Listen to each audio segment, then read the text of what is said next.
Dear students, today we will finish the chapter number 5 organizing. Last topic है हमारा organising का decentralisation. इससे पहले जो हमने टॉपिक किया था डेलीगेशन किया था। बच्चे डेलीगेशन ऑफ अथॉरिटी होता है जब हम अथॉरिटी को डेलीगेट करते हैं, शेयर करते हैं एक पर्टिकुलर लेवल तक। मीन्स सुपरवाइजर ने सबऑर्डिनेट को अथॉरिटी डेलीगेट कर दी। अब डिसेंट्रलाइजेशन है वो डेलीगेशन का एक्सटेंशन। मीन्स जब हम अथॉरिटी को हर लेवल पे, एवरी लेवल पर क्या करते हैं, डेलीगेट करते हैं, तो क्या है डिसेंट्रलाइजेशन। देखो एक इसका एग्जांपल लेते हैं। मान लो जनरल मैनेजर है, वो अथॉरिटी किसको देता है, प्रोडक्शन मैनेजर को, तो ये तो क्या है डेलीगेशन। लेकिन जो जनरल मैनेजर है वो अथॉरिटी सबको शेयर करता है, प्रोडक्शन मैनेजर को, सेल्स मैनेजर को, फाइनेंस मैनेजर को, मार्केटिंग मैनेजर को, तो ये क्या है decentralisation.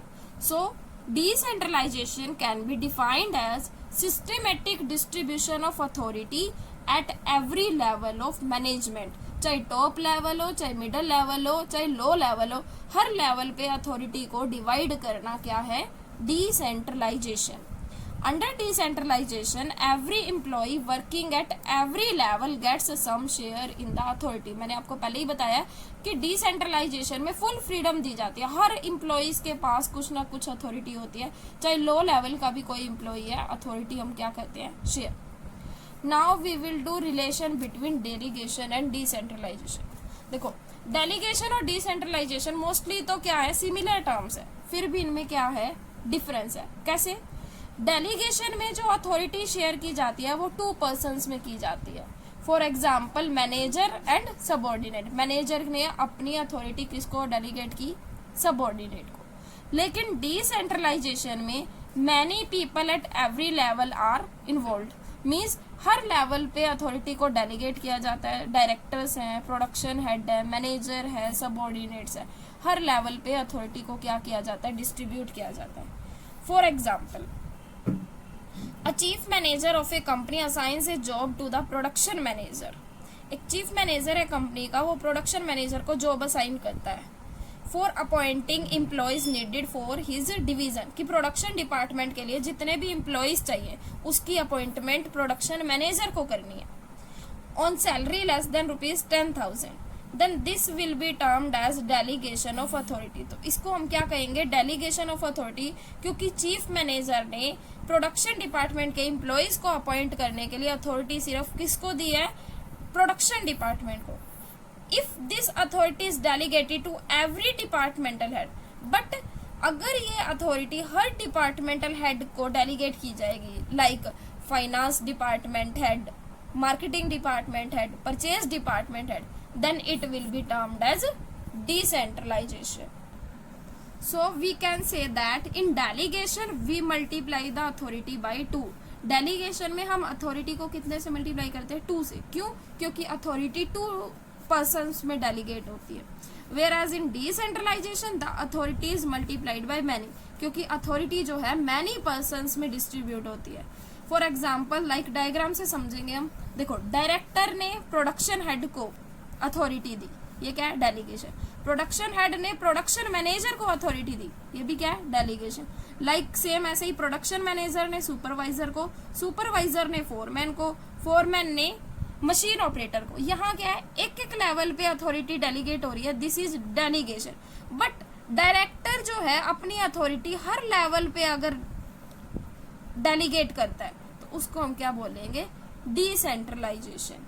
Okay, then we will study about importance of decentralization. Decentralization किसी ऑर्गेनाइजेशन के लिए क्यों जरूरी है, या डिसेंट्रलाइजेशन की ऑर्गेनाइजेशन के लिए क्या इंपॉर्टेंस है, किन रीजन से ये इंपॉर्टेंस है।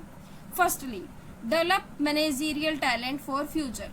फ्यूचर के लिए मैनेजरियल टैलेंट डेवलप होता है। जैसे देखो इम्प्लॉइज जो है काम करते हैं, उनको क्या मिलती है, अथॉरिटी मिलती है। अगर उन्हें कुछ भी डिसीजन लेने की अथॉरिटी मिलेगी तो उनकी स्किल्स क्या होंगी, इम्प्रूव करेंगी। अगर स्किल्स इम्प्रूव हो जाएंगी तो फ्यूचर में वो मैनेजर के वर्क भी कर सकते हैं।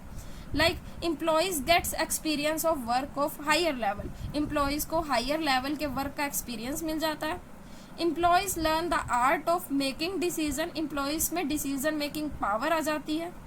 Employees becomes future manager, employees जो है वो फ्यूचर के लिए मैनेजर भी बन सकते हैं क्योंकि अब उनमें डिसीजन मेकिंग पावर जो है वो डेवलप हो चुकी है। देखो एग्जांपल, अगर अब टॉप लेवल पे कोई भी पोजीशन वैकेंट हो तो जो ऑर्गेनाइजेशन है वो एक्सटर्नल रिक्रूटमेंट नहीं करेगा, वो क्या करेगा, जो मिडिल लेवल या लोअर लेवल का मैनेजर है उसको हायर करेगा किस पोजीशन पे, टॉप लेवल पे। तो क्या होता है, डिसेंट्रलाइजेशन से फ्यूचर के लिए मैनेजरियल टैलेंट डेवलप होता है। Second is quick decision making. अब देखो डिसीजन मेकिंग कैसे जल्दी होता है, टॉप लेवल जो है वो डिसीजन मेकिंग पावर जो है हर लेवल में डिस्ट्रीब्यूट कर देता है, चाहे वो मिडिल लेवल हो चाहे लो लेवल हो। इससे क्या होता है, डिसीजन मेकिंग फास्ट हो जाती है क्योंकि मिडिल लेवल और low level managers does not have to ask every single thing from top level. अगर मिडिल लेवल मैनेजर कोई काम करे तो उसको टॉप लेवल मैनेजर से कुछ भी पूछने की जरूरत नहीं होती, वो डिसीजन क्या ले लेते हैं, खुद ही ले लेते हैं। इससे क्या आता है, quick decision. Okay right. Next is relief to top level manager. Top level manager को बर्डन जो है वो कम हो जाता है क्योंकि वो जो अपनी अथॉरिटी है किसके डेलीगेट कर देता है, सबऑर्डिनेट्स को, मिडिल लेवल को, लोअर लेवल को। Top level pass of their burden, जो भी अथॉरिटी है, रिस्पॉन्सिबिलिटी है, हर एक लेवल पे वो डिस्ट्रीब्यूट कर देता है। इससे क्या होता है, जो भी ऑर्गेनाइजेशन से रिलेटेड इंपॉर्टेंट मैटर है वो उन पे कंसेंट्रेट कर सकता है, जिससे उसको क्या मिलता है, relief. Next is facilitate growth. Decentralisation से क्या होता है, हर एक लेवल पे डिसीजन मेकिंग की पावर मिल जाती है, फ्रीडम मिल जाती है। Every level and department try to compete with one another to prove themselves better. हर एक डिपार्टमेंट जो है वो अपने को बेटर प्रूव करना चाहता है। इस वे में क्या होता है, उनकी परफॉर्मेंस जो है वो ग्रो हो जाती है। मीन्स ऑर्गेनाइजेशन में क्या होती है, growth. Next is better control. Employees take their own decision himself. अब देखो डिसेंट्रलाइजेशन में क्या होता है, एम्प्लॉयज जो है वो अपने लेवल पे ही क्या ले लेते हैं, डिसीजन ले लेते हैं। इसीलिए सो दे बिकम पर्सनली अकाउंटेबल। अगर उन्होंने कोई भी मिस्टेक किया है तो अकाउंटेबल कौन होंगे, वही होंगे। They can not blame others, they can not blame others. वो एक दूसरे को ब्लेम नहीं कर सकते, जिससे मिस्टेक हुई है वही अकाउंटेबल होगा, जिससे क्या होगा, कंट्रोल बेटर हो जाएगा। Now difference between delegation and decentralization. Delegation और डिसेंट्रलाइजेशन हम दोनों टॉपिक पढ़ चुके हैं। देखो इसका डिफरेंस क्या है। Firstly nature. डेलीगेशन जो है अथॉरिटी को नेक्स्ट लेवल तक पास करना जो है ऑर्गेनाइजेशन में क्या होता है, कंपलसरी होता है। बट डिसेंट्रलाइजेशन हम वाइडर लेवल पे अथॉरिटी डिस्ट्रीब्यूट करें या ना करें, ये क्या होता है, ऑप्शनल, ये अपनी इच्छा पे डिपेंड करता है। Next freedom of action. Delegation में जो फ्रीडम है वो कम दी जाती है, मीन सबऑर्डिनेट पर फुल कंट्रोल होता है सुपरवाइजर का। डिसेंट्रलाइजेशन में मोर फ्रीडम दी जाती है, वो अपने डिसीजन खुद ले सकते हैं, मीन्स लेस कंट्रोल होता है सबऑर्डिनेट। डेलीगेशन का जो स्कोप है वो नैरो है क्योंकि delegation is a part of decentralization and decentralization का स्कोप क्या है, वाइड, क्योंकि डेलीगेशन में जो अथॉरिटी है वो लिमिटेड डेलीगेट की जाती है, बट डिसेंट्रलाइजेशन में वाइडर लेवल पे डेलीगेट की जाती है। डेलीगेशन का मेन पर्पस क्या है, मैनेजर के बर्डन को लेस करना, मैनेजर के बर्डन को रिड्यूस करना। बट डिसेंट्रलाइजेशन का मेन पर्पस क्या है, सबऑर्डिनेट का रोल इंक्रीज करना, सबऑर्डिनेट्स की ग्रोथ करना। Grant of authority. Authority is granted by immediate superior. Delegation authority को डेलीगेट कौन करेगा, इमीडिएट सुपीरियर। जैसे प्रोडक्शन हेड का जो मैनेजर है, प्रोडक्शन मैनेजर, वो प्रोडक्शन डिपार्टमेंट के एम्प्लॉयज को अथॉरिटी डेलीगेट करेगा। डिसेंट्रलाइजेशन में authority is granted by top level. Authority कौन ग्रांट करेगा, top level. So today our chapter number 5 organization is completed.